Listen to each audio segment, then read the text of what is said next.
Welcome everyone to our first ever town hall meeting with my brother who be co-hosting with me today, Dane Dash. I want to thank Dame and Dane Dash Studio, OSG, and everyone else who thought, coming to hang out with us tonight would be a great idea. So Dame, how you doing today, brother? I'm pretty good. I'm a little bothered that we both have on the same outfit today, but no, we don't have the same. You don't have the hat, but because we made it, I'm all right with it.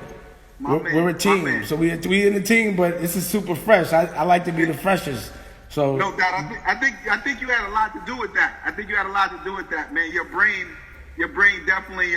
Well, I designed the logo and we made the clothes. But I'm an artist too as well. So Nicola, once I understood the movement, that's what I visualized, and it was fresh. So absolutely, the whole thing about us coming together, we call it the commission, is that we all are fresh. And we're fresh because we fight for people other than ourselves. We fight for love, and we're all specialists in certain things. So I bring the entrepreneurial independence. You bring all of the principles.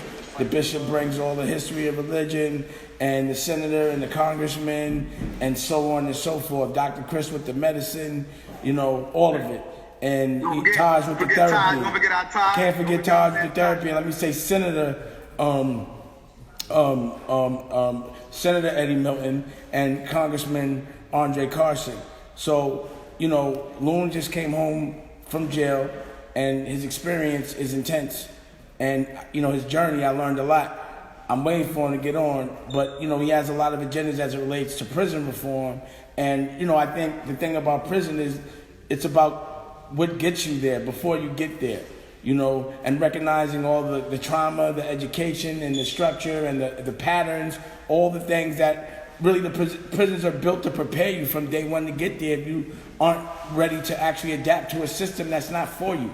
So, I like to leverage my celebrity and my platform to showcase the things and the problems that we need to fix, not expecting our oppressor to fix it, but, the way we're going to deal with it. So we have senators and congressmen, but we also have us, but we're combined. I'm calling that the commission. Commission, baby. And our agenda today, because of Loon, I see Dr. Riley there, is prison reform and our agenda on how to fix it. But also, I think we need to deal with everything else that is going on today that's urgent. So there's chess and checkers that goes on when we talk. Absolutely, Dame. And in addition to prison reform, we will touch on the COVID-19 pandemic, and we would also talk about the upcoming election as well. So I definitely am looking forward to this opportunity to not only host alongside you, but to also bring some amazing guests on with us. So, Dane, one of the things that I wanted to start with by way of conversation is, again, I want to hold off on prison reform for a little while, if you don't mind, Dane. Until Loon gets here. Yeah, Loon is on though. Loon is here though. Okay, all right. So what we'll do, Dame, is we'll just touch a little bit on the election. I know you and I have been talking a lot about these debates, one that took place last week and another one this week. You want to talk a little bit about what your impressions have been of the candidates?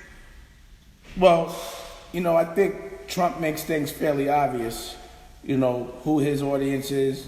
Basically, is white supremacists that don't have money, that can't dress, that don't know anything about music or respect culture.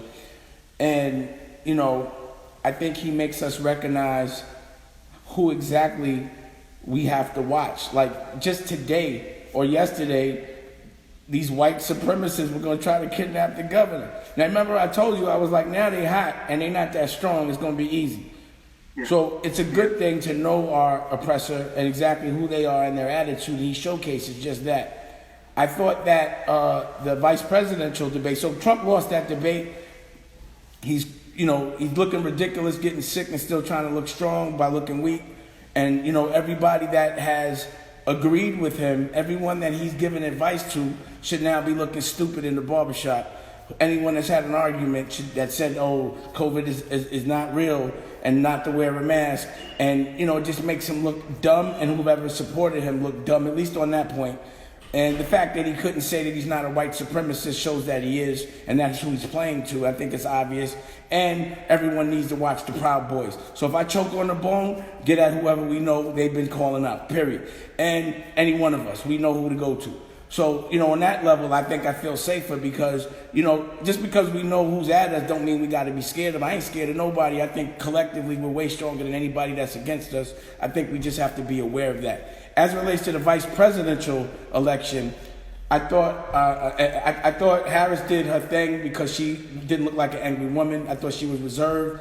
The fly got on homie because he's a piece of shit, and that seems fairly obvious. So I was happy. I thought they played it safe. I think they know they so ahead in the game that the vice president, Pence, would have to really make an effort to swing hard, and he didn't swing hard at all. He just wanted to coast in a fight that he's losing, so she didn't have to really do anything. She didn't have to sweat. She regulated him with dignity and taste. Like, yo, I'm talking.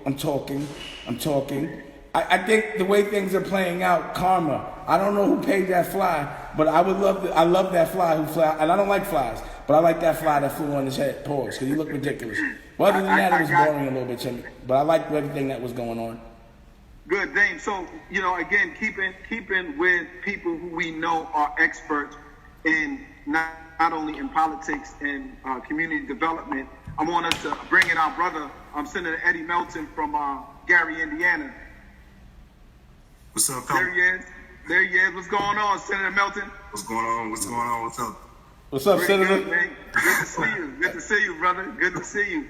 Thanks, so, so, again, this is a very important time of the year for everybody. And I think, one of the things that Dame and I consistently talk about is the need to get out there and vote, and the need to actually look at what's out there in front of us and say, we can actually achieve this. We can accomplish this. Right. What is it that's going to take? What is it going to take for us to get the type of change that we're looking for in this country based on just voting?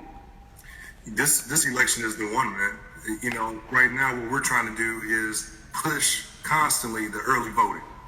We're trying to get folks to fill out those absentee ballots, especially the states that have those opportunities. In Indiana is going to be a little bit more difficult when it comes down to no excuse absentee voting.